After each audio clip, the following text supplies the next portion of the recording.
ইরানের সর্বোচ্চ ধর্মীয় নেতা আয়াতুল্লাহ আলী খামেনি ইসরায়েল ও যুক্তরাষ্ট্রের হামলায় নিহত হয়েছে। দেশটির রাষ্ট্রায়ত্ত সংবাদ সংস্থা ফার্স নিউজ এজেন্সি খামেনির মৃত্যুর খবর নিশ্চিত করেছে।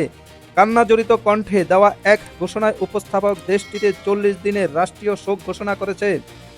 রাষ্ট্রায়ত্ত সংবাদ সংস্থা ফার্স নিউজ এজেন্সি জানিয়েছে, শনিবার 28 ফেব্রুয়ারি ভোরে তেহরানের নিজ দপ্তর দায়িত্ব পালনকালে ইসরায়েল ও যুক্তরাষ্ট্রের যৌথ হামলায় তিনি নিহত হন। সরকারি বিবৃতিতে ঘটনাটিকে কাপুরুষোচিত হামলা হিসাবে উল্লেখ করা হয়েছে।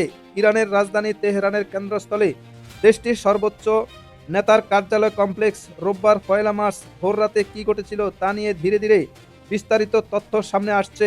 ইরানের রাষ্ট্রীয় বার্তা সংস্থা ফার্স নিউজ এজেন্সি জানিয়েছে, আয়াতুল্লাহ আলী খমেনি স্থানীয় সময় রোববার ভোরের প্রথম প্রহরে তার কার্যালয়ে নির্ধারিত দায়িত্ব পালন করছিলেন। সে সময়ে ভয়াবহ বিমান হামলা চালানো হয়। এটি তেহরানের কেন্দ্রস্থলে ইরানের সর্বোচ্চ নেতার সরকারি কার্যালয় ও আবাসিক কমপ্লেক্স, যা সাধারণভাবে বেইত এ রাহবারি নামে পরিচিত। এখান থেকেই সর্বোচ্চ নেতা দাপ্তরিক কাজ, নিরাপত্তা বৈঠক ও নীতিগত সিদ্ধান্ত পরিচালনা করেন। ফার্সের প্রতিবেদনে বলা হয়, খামেনি তার দাপ্তরিক কক্ষে নীতিগত ও নিরাপত্তা সংক্রান্ত কিছু নথি পর্যালোচনা করছিলেন। নিরাপত্তা কর্মকর্তাদের একটি ছোট দলও কমপ্লেক্সে উপস্থিত ছিল। ভোরের দিকে প্রাসাদ এলাকায় স্বাভাবিক নিরাপত্তা বলয় বজায় ছিল এবং বাইরের চলাচল ছিল সীমিত। হামলার ঠিক আগে রাজধানীর তেহরানের আকাশে অস্বাভাবিক বিকট শব্দ শোনা যায় বলে স্থানীয় সূত্রগুলোর দাবি। কয়েক মিনিটের মধ্যেই বিস্ফোরণের শব্দে কেঁপে ওঠে আশপাশের এলাকা।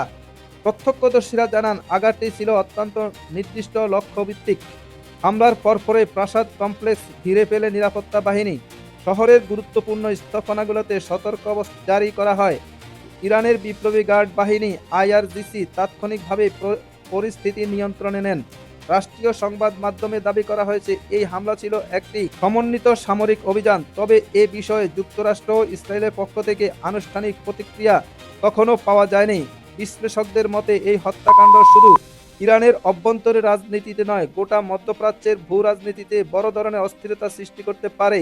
খামেনি হত্যাকাণ্ড ক্ষমতার ভারসাম্য গভীর প্রভাব ফেলতে পারে বলে ধারণা করা হচ্ছে।